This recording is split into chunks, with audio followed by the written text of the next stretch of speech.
Okay, so we're going to jump right in because we don't have some. Last week, I told you that, in essence, breakthrough, which is the little bit that we've touched upon while we're here together, the idea is that there are tools in life that when you use them, you get ahead. And when you don't use them, you fall behind. Period. I'm going to give you an example. An example of someone that goes for a job interview, and this person really doesn't know how to present themselves, or be civil, nice, sweet, like make a good impression, right? And they just walk in and they have all the credentials, but they don't know how to present themselves. They don't know how to put the credentials that they have. They have all and they're amazing, but they don't know how to present it. So when they present it, yeah, I know how to do graphics. Okay, what kind of graphics do you do? Oh, I do all sorts of graphics. This person could be a genius, but because they don't know how to present it, then what happens is that they end up shooting themselves in the foot. What we're learning here is that there's ways in life that when you do certain things, you get much further ahead. And when you don't do those things, then you end up falling behind, even if potentially you're up there. And even if you have everything going for you, and this is something that I hear so much from the women that I work with, that I life coach, and that the people that I see in my life, that I see this a lot, where I'm doing all the right things. I'm davening, I'm tznius, I have a good resume, I'm a good girl, I come from a good family, or I've worked really hard for XYZ, or I'm a Baal Tshuva and I really, really fought so hard to be where I am today. Why are things not opening up for me? Why are things so difficult for me? And a lot of it has to do with the fact that people don't realize that there are certain things that we do, even as religious women, okay, that are shooting ourselves in the foot. And last week, what we spoke specifically zoned in on, one of the tools that I specifically wanted to give you was this power of the placebo effect. And how, remember that what you really think about and you say, this is the way it is, you literally legit give it arms and legs and a pulse. You bring it, you breathe it into the reality of your life. You make it show up on the scene of your life. How do you make things show up on the scene of your life? And people do this all the time and they don't like what shows up on the scene of their life. They don't like what shows up. Let's say, for example, I don't like the kind of people that I'm attracting. I don't like the friendships that I'm attracting. I don't like, the jobs that I'm attracting. And oftentimes people are attracting things that they don't like in their life, not because they want it, but because they keep thinking about it. What's going to happen if I can't pay my bills? What's going to happen if I'm going to be homeless? What's going to happen if I'm never going to get married? What's going to happen if I'm never going to find a job? What's going to happen if I have no summer plans? Oh my gosh. And then the brain goes to what's going to happen. Let's think about it for a second. What's going to happen if you have no job? You'll be broke. What's going to happen if you're broke? Right? Then your brain takes you to worst case scenario. And you don't realize how often your brain goes there. Because the way Hashem set up our minds, the way Hashem created our brains, is that we look to fix. We look for what's broken. If everything is good, our brain goes check. We don't even pay attention to it. I specifically wore this dress today because I wanted to. There's just so much activity going on here. Girls, settle down. Settle down. No talking. Okay? No talking. Because we have a lot to do here today. And we're very serious about what we're here to do. Okay. So I specifically wore this dress today. Why? Because I did laundry with it. When I was doing laundry, I got some, what's it called? Clorox. It's called Economica, however you say it in English. Bleach on it. I'll show you. You find it. Aww. What's the first thing you see when you look at my dress? It's pretty. Okay, what's the first thing you see when you look at my dress? It's bleach. What? Not the bleach. You don't see the, you don't see the color? You don't see the difference in color? You don't see the only white dot on my dress? Yeah. You don't see it? Yeah. Oh my god. Now that you told me.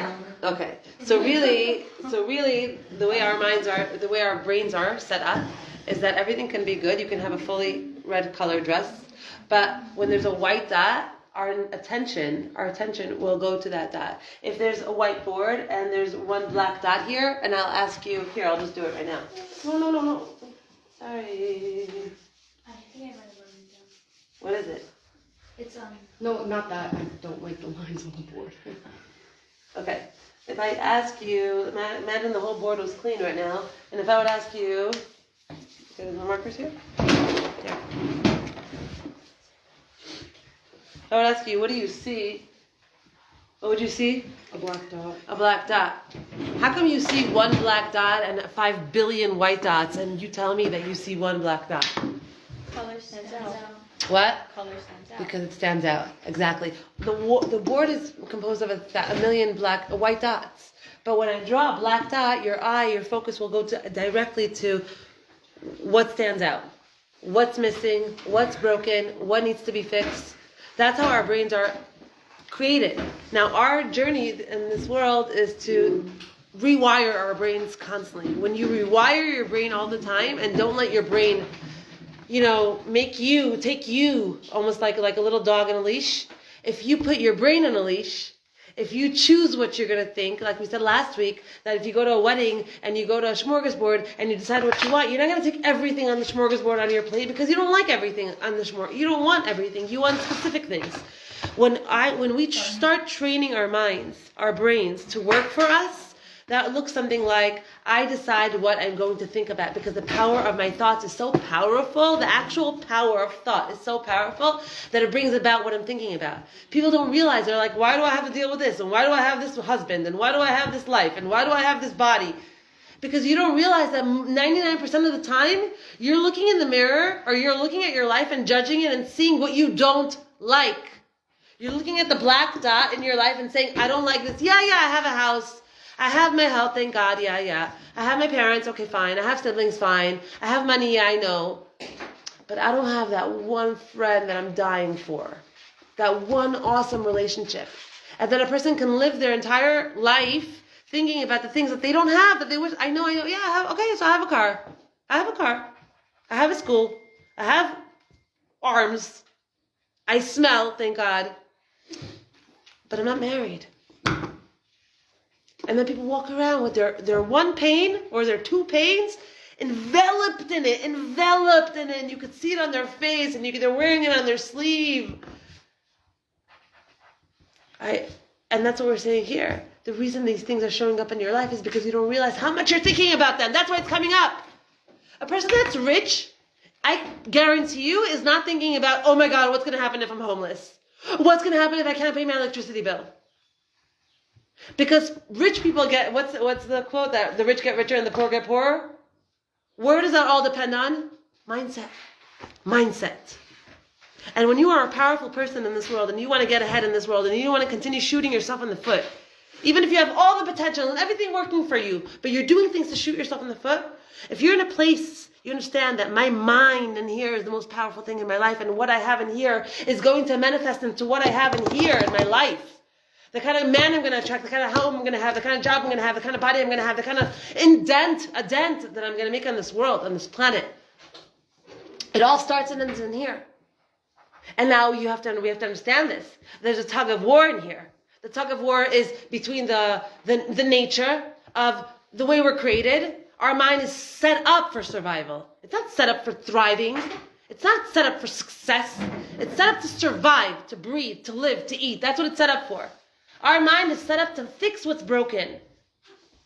If something's missing, I'm going to fill it up. So when I look at the picture of my life and I say, okay, this is fine. Yeah, I know, I'm in a good seminary. Yeah, I know I have good loving parents. Yeah, I know I have clothes. Yeah, I know I have food. Yeah, I know I have friends. Yeah. But I don't have that one thing. He didn't text me back. That one thing, or those two things that are not going, and I'm not underplaying this. I'm not saying it's not easy. I'm not saying it's not hard. This is hard, but this is the real work. Because this is how you become resilient, and this is how you become strong, and this is how you become quiet on the inside, and you're not all over the place and freaking out and bugging out and panic attacks. This is how this happens. When you start owning your mind, and your mind does not own you any longer.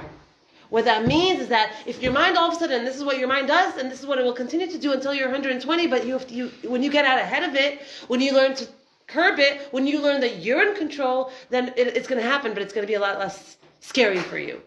Which means what? When you're like walking down the street, minding your own business, life is good, everything is fine, the birds are chirping, sun is shining, you're good, you're healthy, nothing hurts, everything is good. And all of a sudden a thought comes into your head. A thought of like, the person that you love the most, you're terrified that, oh my gosh, what if they get run over? Or all of a sudden something like scary comes into your head. Like, something scary about someone that you love. This happens a lot to mothers about their kids. Everything is all of a sudden they have the most terrifying thought about something happening to your kid. Like, where did that come from? Out of the blue.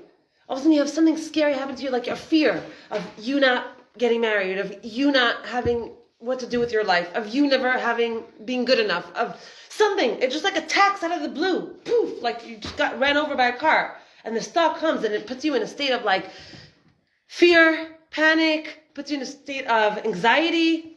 Where does anxiety come from? A lot of those kinds of thoughts over and over and over and over and over again. What's going to be if? Right? And that's exactly what we're talking about here. There is a tug of war going on in our minds all the time. And we get better, and it gets easier, and we get stronger when we learn that when these thoughts come, we know what to do with them. That we don't become a culprit. We don't become like an innocent victim. Oh my God, this scary thought came, and all of a sudden I'm scared, I'm paranoid, my heart's thumping, I'm nervous, I'm anxious. We don't let those voices control us now, and for the rest of the day I'm in bed and depressed, and I can't get out from under my covers. Because of a thought that came into my head that took me down. I learn that I understand from our holy sources and from science, I understand that this is a choice. And when these thoughts come, and they will always come, and to the highest people that you think they have it all together, and they're making the most money, and they have the best relationships, and the best bodies, and they're so spiritual, and they're doing community stuff, and they're running kilos, and they're starting Beit Chabads all over the world, even those people, it's a constant 24/7 fight to either stay in charge of it or it's going to take charge of you. You can have, the models, like the world's most top models. They interview them. The thoughts that they have going through their minds about the way they look, about how pretty they are, or more like about how ugly they are, or how not skinny enough they are, or how not young enough they are, or how not attractive enough they are. And you look at these women and you're like, these are like Barbies. These are like, it doesn't even look like it's a Barbie. She's like perfect, and she herself, when she looks in the mirror, she sees all her faults. Faults that she could be picking up. That's what we're talking about when we see the placebo effect. When you're looking for something, you are going to see it. Period. For the good or the bad. If you're going to look for the good, you will become a chain of goodness in your life. If you're going to look for the good, I know the parts that are broken. I know the parts that are not doing well. I know the parts that I want to make them whole. I want to have that marriage. I want to have that home. I want to have that body. I know. But if I'm going to start looking for the evidence in my life of what is working, of what is good, of what I am happy with, of what I am proud of myself about, what I end up doing energetically, on an energetic level, on a mind level, and this is from all the sources, Jewish and non-Jewish alike, you end up having more evidence of what is working, what is successful, what is good in your life. You end up seeing more of it in your life.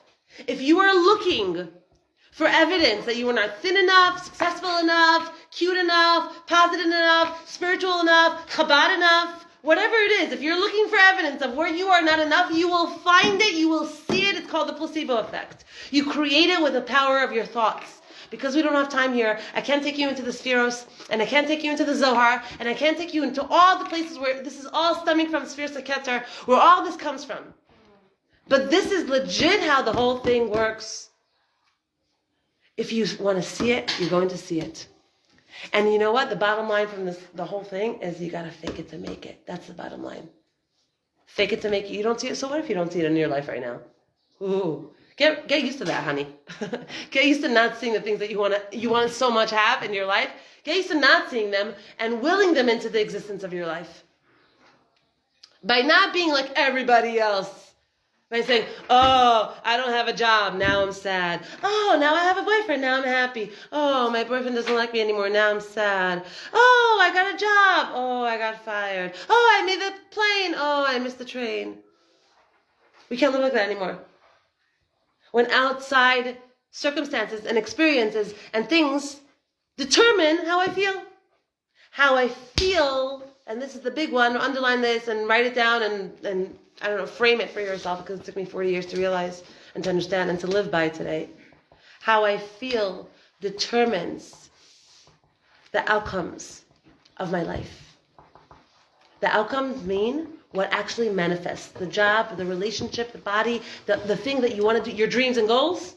How I feel manifests those things. It's not those things that determine how I feel. I'm gonna like somebody likes me today, so I'm happy. The next day they ignore me and they don't like me or they didn't respond to my message. Now I'm bummed. No. Outside circumstances cannot determine how you feel, because how you feel determines the quality of your life. How you feel determines, how you feel on a constant basis determines the kind of friendships you're going to attract, the kind of jobs you're going to attract, the kind of energy you're going to attract into your life, because how you feel is energy. And energy attracts likened energy always. Rule of thumb for life. Like attracts like. Like attracts like. Like attracts like. And I remember when I was married, and I remember we went to a Rav, and I felt that we were just complete polar opposites. If it was dark by me, it was light by him. And if it was happy for me, it was not for him. It was a complete polar opposites. And I remember going to this Rav, and this Rav told us, back then when I was 26, I didn't understand what he was saying. But today I understand what he said. He said, both of you, and like you have to understand, imagine having a friend that like, you're like, oh, like, let's go hiking, let's go camping, let's go to town, let's go do something, let's go to hotel, let's go help volunteer, let's go. And your friend like is like the exact opposite of that. Like, everything opposite. It's not like a little bit, everything opposite. And the Rav said to me, he said to us, he said, in essence, you both are exactly the same. You both are the exact same person on opposite extremes. And I was like, what? How does that work? Look at him. Like, look at him and look at me. How does that work? He said, you're exactly the same on opposite sides of the spectrum. And I didn't get it. I didn't get it for years. I didn't get what he meant. And what he meant by that was that I was just trying really, really, really, really hard to make life work all the time. But internally, in my mind, in my brain, I had the same negative patterns and the same worst case scenarios and the same, I was a positive person, but I had a lot of negativity going on underneath the surface about myself, about life, about people, very judgmental. Right? And I would look at people and put them in boxes and all the things that you do when you're young. A lot of times. You're growing up in a different generation. There's a lot more talk and awareness about these things today. But still. And I didn't realize that in essence what this Rav was saying was that all the negativity that you have going on here, in the back of your head, all the ways you look at people, you could say, hi, how are you? But in your head you're like, oh my God, how does she dress like that? Oh my gosh, it's so nice to see you. Oh my gosh, you smell like poison. I don't know what you're wearing. It's disgusting. Hi, how are you? And all of that stuff that you're thinking in your mind, no one's supposed to see that. No one's supposed to hear that. No, it's between you and yourself. That creates your energy. That creates your energy. The thoughts that you have in your head that no one hears and nobody sees about yourself, about life, about people, about your whatever, anything. If they're negatively charged, they have an energy, like a battery. If they're negatively charged, they have an energy. And like attracts like always. You always will attract not what you put out here, but what's going on back here. You will always attract likened energy to you in your life, always. If you are attracting depressed people, sad people, angry people, if you are attracting people that are self-sabotaging, if you're attracting people that are not trustworthy, you have to look inward. Inward. Because the internal dialogue that's going on inside over there is pretty negative.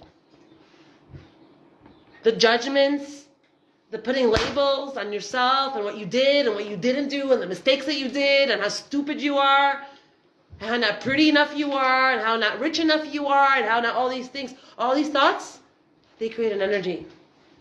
And sometimes when a person walks into the room, you feel their energy. You know what I'm talking about? You know when a person walks into the room and you can feel their energy? You can feel their vibe. They have like a vibe. like either a positive vibe or like a vibe that you just kind of like want to stay away from. You don't know why. They didn't even say anything. You just want to stay away from them. They have like this vibe. You're like, no, I don't feel comfortable. I don't even want to approach. And then some people are like so approachable. You know what I'm talking about? Thoughts about you inside? No, because that's their vibration. That's their vibe. Their vibration, each one of us has a vibe. Our vibe shifts.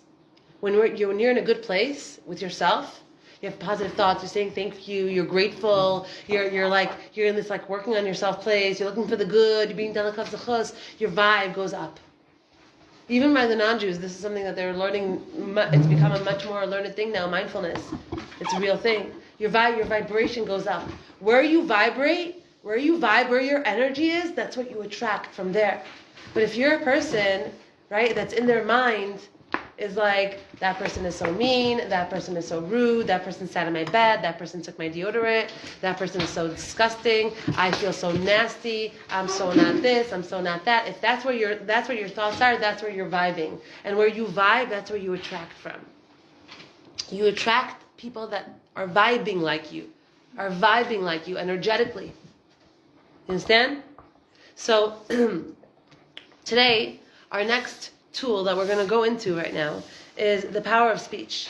What we learned last time and today, what we covered today, is the power of thoughts. Your thoughts create your reality. How do your thoughts create your reality? Because thoughts affect emotion. Emotions create the tone of your life. It creates the... I'm sorry? It's literally Tanya.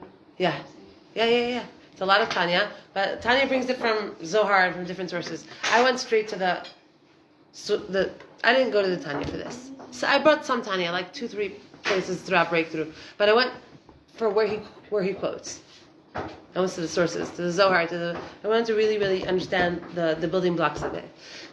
Next is understand that if I right now feel down, if I right now feel negative, I gotta get that what I feel, I create. What I feel, I create. I have to make room for my emotions. I'm not saying don't make room for your emotions. I'm just saying with this, we're going to move into the next part. Make room for your emotions, but put a cap on them. I'm going to be sad for an hour about this, and then I'm going to find those silver lining, and I'm going to get out of this. Because really, really, really, your emotions create the environment of your life. So try to make your emotions more positive. Vibe up here more. Try to see, when it says like, see the good in people, be dalakav zechus, be grateful, all those things, it literally is to make your life a better life. Because the person that's feeling better up here, naturally, when you feel better, you manifest what you feel. If you depend on manifestations to happen in your life in order for you to feel better, if you depend on the weight loss, on the guy that's going to like you, on the job that you're going to have in the summer, or whatever it is, if that's what you're depending on, then it's a very, very, very, very, very, very not safe. It's not a sure way of getting what you want in your life. Bless you. Our next tool, bless you. Our next tool is the power of speech. Speech. What you don't want, don't say. Don't say, even if you are fat, don't say I'm fat. Do you want it? Do you want it? No. So don't say it. Do you want to be broke? No? Who wants to be broke? No one. So don't say, I'm broke. Even if you are broke. Don't say it. Why? Because our words are very, very, very powerful. Last week we discussed the Dr. Emoto, right? We spoke about the Dr. Emoto experiment here with the water, that he spoke to the water and the actual molecules changed. And the molecules changed and the actual plant lived longer. And this is something that people know. You talk to your plants, sing to your plants, they'll live longer. Why? Because the water that's in the plant, the water that's going into the plant, the water that's created the plant, that water, the molecules of water shape themselves differently than the water that was spoken negatively to, that was cursed. And then what happens is that we know that all disease comes from mutated cells. Mutated cells in the body creates disease. Okay? Mutation of cells. Cells are supposed to be round. Like that. Cells are supposed to be round, not like that. Round. When a cell is... This is a healthy cell. Here. This is a healthy cell. Okay? A not healthy cell looks something like that. That's a deformed cell. A bunch of these deformed looking cells create disease. The biggest kind of disease is cancer, because those are lots of deformed cells. What makes these cell deforms? What deforms people's cells? Lots of food that we eat and chemicals that we're exposed to. They literally take the healthy cell, the healthy, bouncy, round cell, and they deform it. And a bunch of these create disease and illness in the body. Okay? And just a PS, because I also teach nutrition, but a PS is that notice that in your food, if you have E131, E238, a bunch of E's, they're in a lot of things, don't eat them. Don't eat this chemical. It's a chemical that was made in a lab. Our body doesn't know how to digest it and it affects the cells and it impacts them and it makes them cancerous. A lot of that, they have it in cheese, they have it in a lot of things. In bread, big time in bread. Lots of E's, like 13 different types of E's. What is it for? Like, it keeps it fresh, it keeps it, the texture. That's why you can have something like a bread in a bag for months and it doesn't go bad, because they put so many preservatives, but this one is lethal. And this one literally creates like brain tumors and stuff like that. And it's in everything. We don't realize it. And that's why so many people are sick. Right? It's really, really important to be in the know. To know how to live spiritually, but to know also how to live physically. Because they go together. So now what we're saying right now is that the water that he spoke negatively to deformed the cell, the molecules in the water, and the actual plant couldn't grow. It was not growing. They did this later. Harvard took this experiment that he did, and they did it with rice. They boiled rice in water, and they took 2 samples of rice, and you could do this in your dorm. Do it. Last year they did it, and the year before they did it here also. Boiled rice. The rice was ready, white rice. One of them they spoke nicely to. They said all these beautiful things to them. The other one they cursed. And the one that they spoke well to lasted 2 weeks without any mold, without any black, without anything on it. The one that they cursed turned black after 2-3 days. Black. Because the water is terrible. So the rice turned black. It became moldy. Our words impact the life that we live. What you want, say. What you don't want, don't say, even if it's true. Even if it's true. When I say, don't say, when you look at yourself and look at your life, don't say my life sucks. Or I hate my life. Because you don't want your life to suck, because you're the one that's going to end up dealing with it. I'm broke. You don't want to be broke, so don't say I'm broke. Say I have so much shefa in every area of my life. Look, I have vision, I have smell, I have taste, I have touch. I'm able to walk, I'm able to breathe. I have so much shefa in my life. Even if you're broke, even if dollar and cents wise you don't have money. Because the way you view life will attract the life you want. It's a no-brainer to look at life and to say, oh, it sucks. It's a no-brainer. You're looking at something and you're saying, you're being the judge of it, and you're saying, this is bad, this is good, this is good, this is bad, that bad, good, bad, good, bad. Doing that brings more bad, good, bad, bad. We don't want the bad, we want the good. Hashem tells us very, very clearly how to do it. When you speak, when you say words in the Torah, it's called Avra. Maybe you learned this. Ka'adabra. Avra Ka'adabra is that, what's that? Beautiful. Avra Ka'adabra is I create what I speak. I create what I speak, which is where they got it from. Abracadabra. What does it mean? Abracadabra. You remember in the shows, in the kids, abracadabra, abracadabra, and then they make something happen. A rabbit come out of a hat or something, right?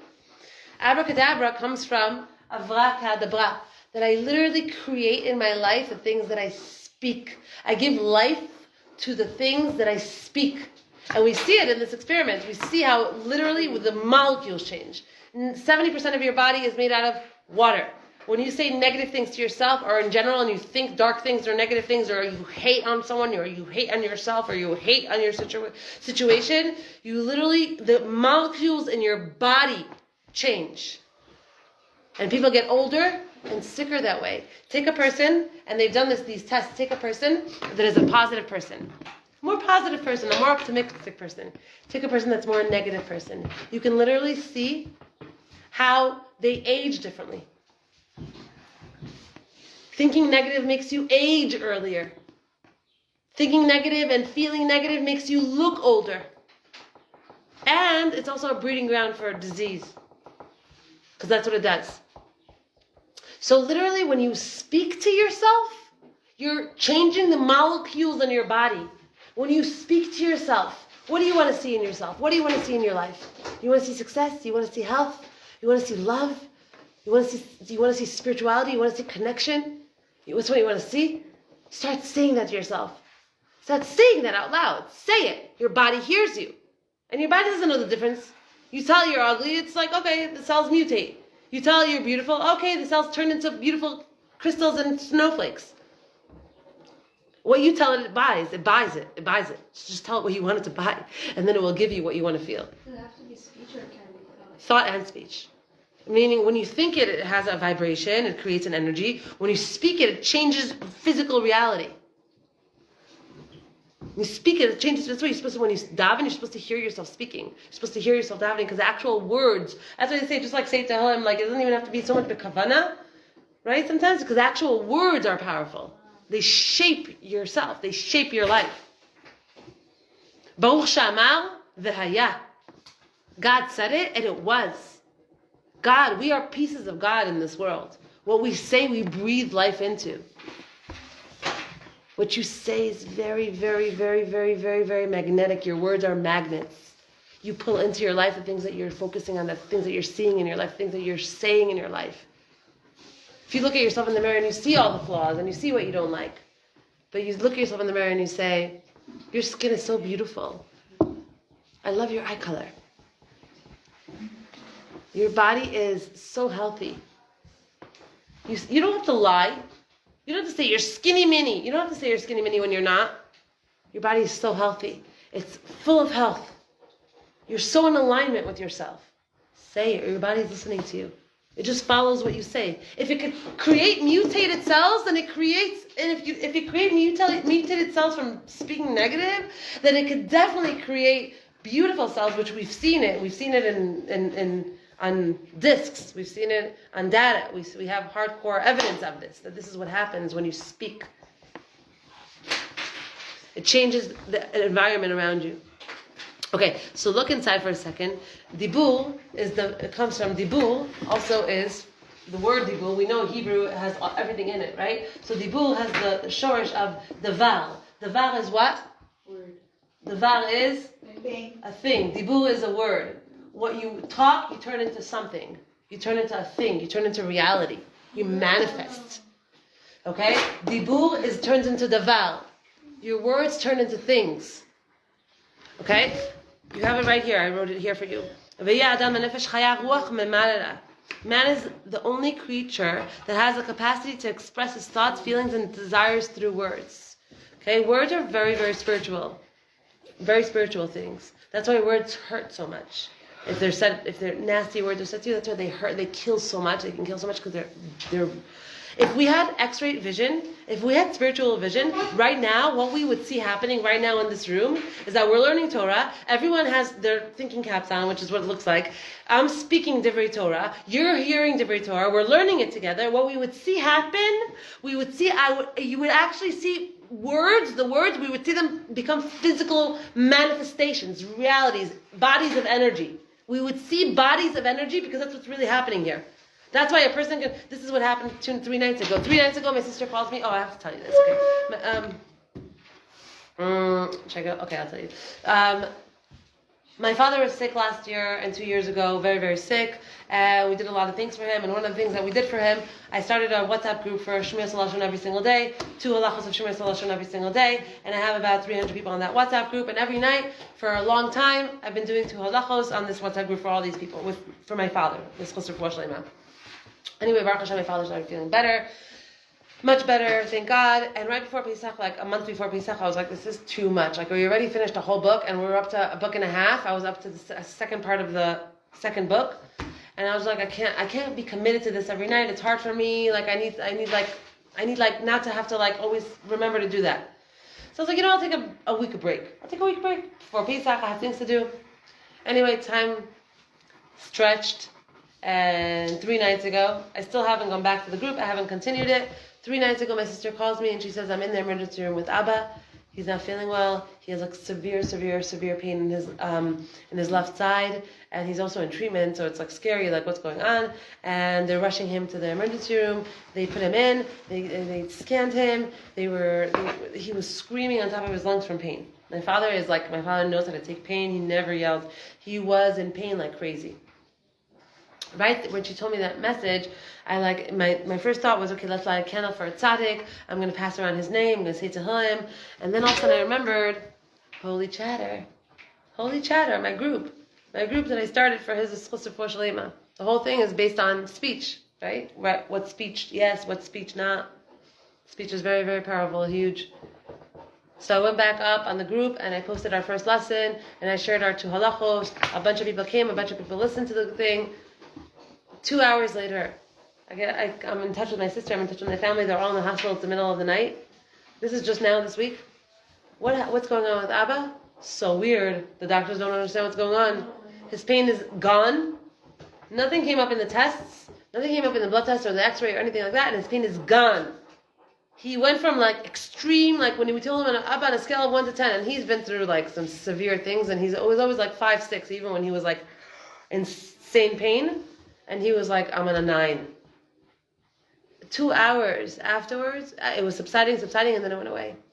And I know it's from our learning. Why? Because the power of Dibur is so powerful that when people learn the halachos, just learning the halachos of Shmiras Lashon is already a shmira. Not even keeping them. Don't keep any of the halachos that you're learning. Keep them. I mean, I'm just trying to give an example. By not keeping any of them, just by learning them, it's a shmira for your life. Because words, speech, you don't realize it. You don't realize how much we talk that's nonsense, how much we talk that's self-sabotaging, how much we talk that's self-limiting. Our limiting beliefs are created by the things that we tell ourselves. I'm not this, I am this, I could do this, I can't do this. All our limiting beliefs that we block ourselves and we close ourselves off, that all has to do with how we speak. He says over here, I'm going to tell you this last story here on the bottom. Our words matter. Ein Roa V'Ozen Shomat, and then I'm going to let you go. I'm going to leave you with this. First of all, your affirmations, they shape your reality. Affirm the good. Affirm the good in your life. You see what's not. You see the black dot. You see the missing tile. You see what's wrong with your life. Even within what's wrong with your life, I'm not married. Thank you, Hashem, that I'm not married. Thank you, Hashem, that I'm single. Thank you that I know that this is good for me. I know this is the best thing in the world for me. Whatever it is, wherever you are, the issues that you have in your life, find what's good in those issues, and you will see how they're going to sort themselves out. If you keep harping on over and over again and obsessing over what's wrong, what's broken, you're just going to attract more of what's wrong and what's broken. That's how it goes. So this story here, why am I telling you this story? Because this is our third tool. Our third tool on breakthrough is understanding that not seeing doesn't mean that it's not there. Just because I don't see the words that I'm saying to you right now and the learning that you're doing right now and what it's creating here, that's why, what I wanted to tell you before about that story was that all these people learned from my father, and all the schusim that came from their learning went to heal him. 100%. I have no doubt in my mind that that's what happened. It was so immediate also. And this happens all the time when I do brachos parties. We do brachos parties for people that are in like severe situations, like hardcore, like on their deathbed. And all of a sudden, there's a pulse. And all of a sudden, there's like a massive change. How does that work? We create energy in this room, and then together we decide to send it to this one specific person, for this one specific cause, for this one specific refuah, shidduch, for something, and it helps them. How does that work? Because it's all energy. It's all energy. Everything is energy. Your words are energy. You're creating energy. When you say amen, you create a malach. What's a malach? It's a body of energy. When you say a bracha, it's a body of energy. What are these energies? These energies impact your life. They come and they impact your life for the good or for the bad. So when you create energies that are good for yourself, for other people, it's always a boomerang effect. You benefit them, it benefits you. You benefit them, it benefits you. When you create a ring of positivity around you, where you're not going to get upset, and you're not going to get angry, and you're not going to point fingers, and you're not going to blame, and you're not going to look for what the person did wrong for you, to you in your life. But you create an energy around you of being danach zechus, of seeing the good in that person, of understanding that everything God does is for your best. Nothing is accidental. Nothing is coincidental. Nothing happens by accident. The leaf that falls on the worm that's on the ground right now, that leaf that fell on him to cover him was b'hashgacha pratis. So definitely the life that you're living and where you're growing up and the family that you ended up by and where you're learning and what's going on in your life, definitely that's b'hashgacha pratis. Nothing happens by accident. Nothing is coincidental. When I train, I am the maker of my life. God can't give you things that you deserve even if you're like, nah, it's not coming to me. No, it's not. Nah, I'm realistic. I see. It's not possible. Look at all the times I failed. Look at all the times it didn't work out. Whatever, I get it, God. Okay, I got it. Thanks. I'm good. When you're there, you're closed. Energetically, you're closed to anything that God wants to send you. To like the things that you're davening for. Look, I'm davening for so long and he's not sending it to me. Forget it, whatever. Yeah, whatever. When people are annoyed that it's not working, kivyachol, they shut themselves down energetically. It's not your business whether your prayers are answered or not. You pray. It's not your business. I know we want our prayers to be answered, but it's not going to happen by saying, look, I prayed, where's my answer? We pray because prayer makes us into more spiritual people. It makes us more connected to God. It makes us more aware of our beef and what's going on in the inside and what we need and what we want to ask for and what's bothering us. It makes us stop and take inventory and become aware of what's going on with us. That's what we're praying for. Prayers get answered. But not when we stand there with a stopwatch and say, okay, whatever, forget it. That creates a negative energy, and that negative energy, that negative feeling, that makes your vibe, and that's what we want to stay away from. This story that happened in Miami, I don't think I said the story here. Did I tell you the story with the mediator? I did. Maybe I told you last week. No? I have a friend, his name is Rabbi Lasri. Rabbi Lasri is a rabbi in Florida. Israeli. Yes. You know him? Yeah. She is, yes. Rabbi Lasri opened up a shul in Hollywood, and I was in Hollywood a few months ago, like a year ago, and this is more than a year ago. This is about a year and a half ago, and he showed me his shul. Come, Devorah, you have to see my shul. So I came to his shul to see it. It was just like a plain room. He rented like from the center, like a shopping center, a store, 4 walls, and an Aron Kodesh, tables like that, like white tables like that, chairs, and that's it. That's the whole shul. It was a brand new shul. It was in like the middle of like nowhere in Hollywood there, and he showed me the shul, and I was like, oh wow, so nice. And he pointed out the cameras. He got 4 cameras for the shul. 4 cameras for the shul, and he pointed out that he has like this new like system on his phone with the cameras, and like you can basically see what's going on in the shul with this app, and it's connected to the camera. It's very cool. Fine, done. Months later, his son is scrolling through all the footage on his phone from all the hours that the video was being played in the shul, that it was just like recording the shul activity that's going on there. His son is scrolling through hours. He just likes looking through the app.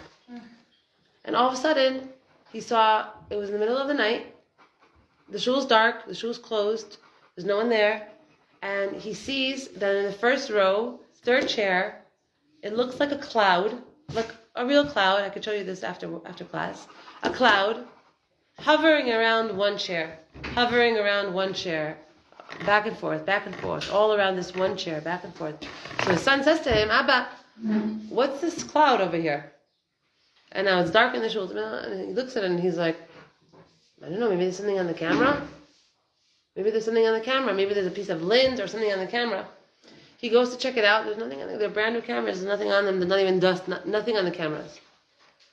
So he looks at this. He's like, mamash strange. I don't know what this is. I just looked at my hand for the first time in my life, and I noticed I have a Magen David on my hand. It's the freakiest thing in the world. I never saw that before. Do you see it?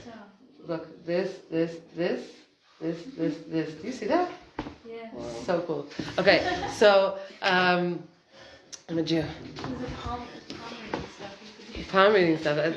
So anyway, so he looks at the phone and he says, okay, this is so weird. So he puts out a message to his community, and the message that he puts out to his community is, "Hi, Did we by any chance miss anybody's yurtzeit?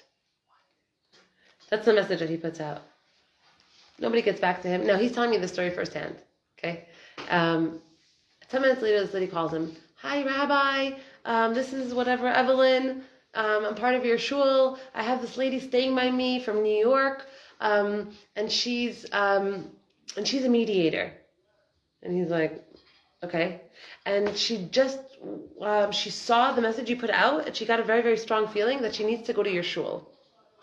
He put out a message. Did we miss anyone's yard side? He didn't put out the video. She says, so he says, who's this mediator? This lady from New York. She has like a sixth sense, and she wants to go down to your shul. Wait, a mediator? What? What's a mediator? What? What's a mediator? A mediator is someone that has like a sixth sense and that like can see spirits and stuff. So he's like, okay, you can go. I'm not going. So these two ladies go to the shul at night. It's like 11 o'clock at night. He gives them the code. They go in. And the lady calls him, the older lady calls him, and she says to him, Rabbi, you have to come to the shul. He's like, I don't want to come to the shul. Then she's like, Rabbi, you have to come down to the shul right now.